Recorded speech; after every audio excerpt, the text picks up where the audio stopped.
Il est actuellement 6h30. Alors oui, vous pouvez pas voir ma tête, mais c'est peut-être une meilleure chose pour vous. Vous connaissez cette sensation quand on allume la lumière pour la première fois. Je vous apprends rien. C'est terrible.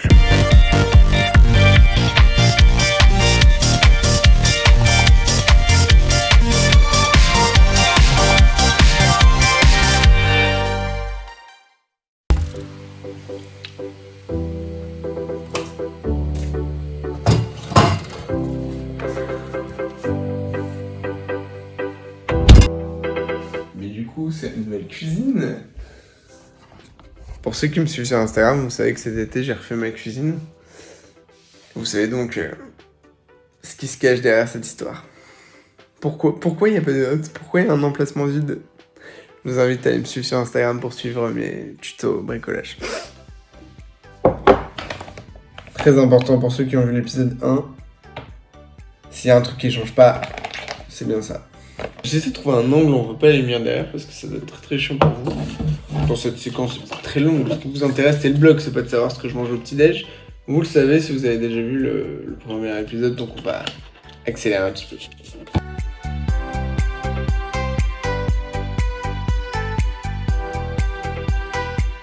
En fait, je peux peut-être en profiter pour introduire cette vidéo et préciser qu'actuellement je suis au stage au bloc orthopédique, donc vous allez voir, c'est important de le préciser, de l'anesthésie, de la préparation de salle de chirurgie orthopédique. Chaque anesthésie, chaque préparation de salle dépend bien évidemment de la spécialité.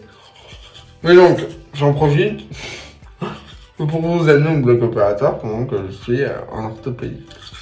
On prend la petite gamelle qui va bien. Ne me demandez pas pourquoi je fais un accent du sud pourri. Hop là, on regarde pas la vaisselle qu'il y a à faire. Voilà, pratique de faire les choses d'une main.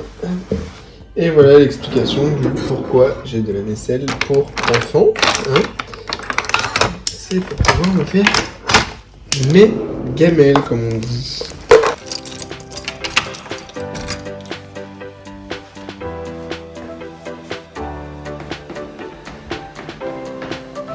Regardez la météo par curiosité avant de partir, chose que je fais très rarement. Il fait 11 degrés. 11 degrés, j'ai l'impression qu'on est foutu, qu'on est déjà en hiver, c'est terrible. En même temps, c'est peut-être parce qu'il est 7h du mat'. Ça joue aussi.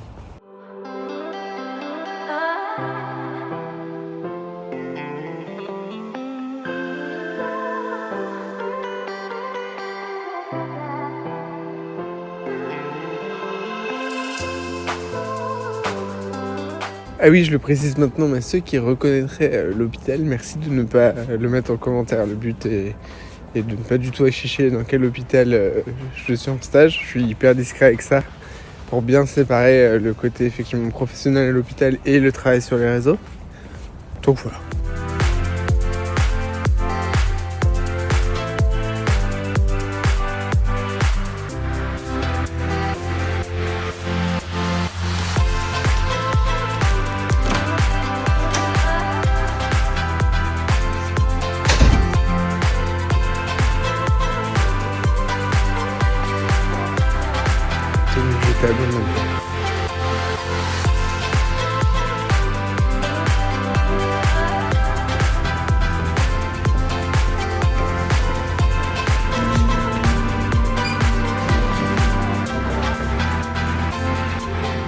Trop tôt.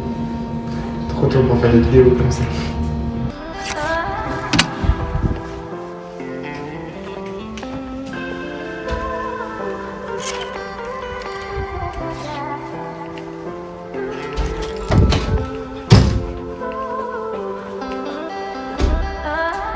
Le matin, au bloc opératoire, on va débuter par quelque chose de très important qui s'appelle le tour de sécurité, c'est-à-dire faire les vérifications au niveau du respirateur et de l'ensemble des dispositifs dont on a besoin en cas d'urgence et besoin tout court en paire opératoire, c'est-à-dire au cours de l'opération. C'est réalisé une fois dans la journée, c'est quelque chose qui dure généralement une demi-heure et c'est également à ce moment-là qu'on va préparer les différentes drogues pour le premier patient de la journée et également le matériel nécessaire pour réaliser l'anesthésie générale ou l'anesthésie loco-régionale ou bien les deux.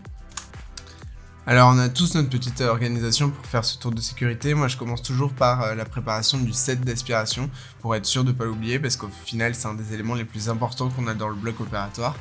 Tout simplement pour aspirer les sécrétions du patient quand il en a, mais surtout pour aspirer si jamais il vomit, s'il régurgite n'importe quoi, pour éviter que ça tombe dans les voies aériennes et que ça fasse ce qu'on appelle un syndrome d'inhalation.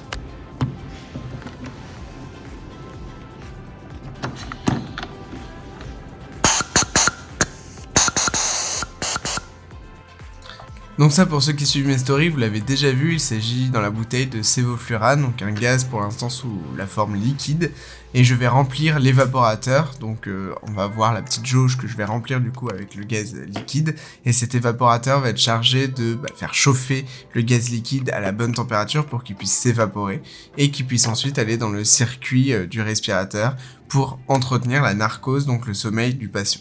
Chez l'adulte, on va tout le temps induire avec des médicaments, sauf cas exceptionnel, alors que chez l'enfant, on peut directement endormir avec ce gaz. Chez l'adulte, on injecte un médicament par les veines et ensuite, une fois qu'il est intubé, etc., on va entretenir le sommeil avec du gaz halogéné et notamment du sévoflurane. Là, je raccorde les différents tuyaux à la branche expi et à la branche inspi du respirateur, je branche la ligne de débit des gaz et je lance les différents tests au niveau du respirateur.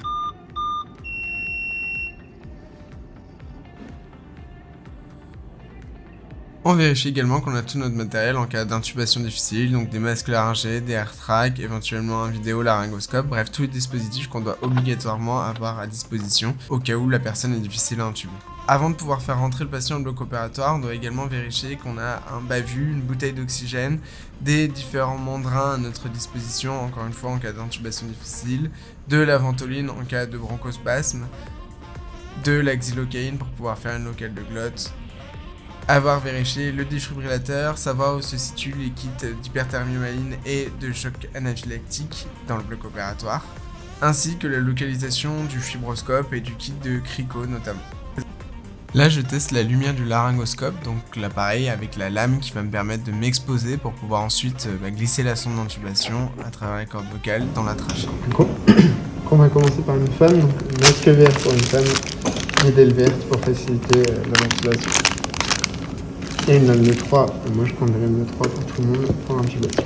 Comme je l'ai dit, la première patiente est une femme, je prends donc une sonde d'intubation de 7. Ça aurait été un homme, j'aurais pris une sonde de 7,5. Globalement, c'est les normes. Je prépare une perf avec une tubulure et les différentes drogues d'anesthésie. Le sufentanil, qui est le morphinique, donc qui va diminuer la douleur du patient. La kétamine, qui est une combinaison entre un hypnotique, un antidouleur et surtout un anti-hyperalgésique. Le propofol, le plus connu, l'hypnotique, celui qui va créer la narcose du patient, c'est lui qui va lui faire perdre sa respiration spontanée. Et enfin le curare, donc là en l'occurrence l'esméron, qu'on va injecter une fois que le patient dort complètement, pour faire en sorte que ses muscles se relâchent complètement et qu'on puisse passer avec la sonde d'intubation au moment de la laryngoscopie. Là j'ai préparé mon petit plateau de perfusion avec différents types de cathéters, des fixations, des compresses, etc. Bien évidemment, ces médicaments varient selon le terrain et la chirurgie. On commence la journée avec une chirurgie qui risque de saigner, c'est-à-dire une scoliose. La personne est sur le ventre et on l'incise au niveau du dos et c'est une chirurgie particulièrement à risque hémorragique. On monte donc différentes machines. Ici, un accélérateur réchauffeur de perfusion qui va à la fois réchauffer du coup la perfusion et l'injecter à des gros débits dans les voies veineuses périphériques. Et ici, on a ce qu'on appelle le cell saver, donc le récupérateur de sang. Le chirurgien va aspirer le sang qu'il récupère au niveau du dos et la machine va le centrifuger, le laver, l'anticoaguler et ensuite on va pouvoir le réinjecter quand on a une quantité suffisante.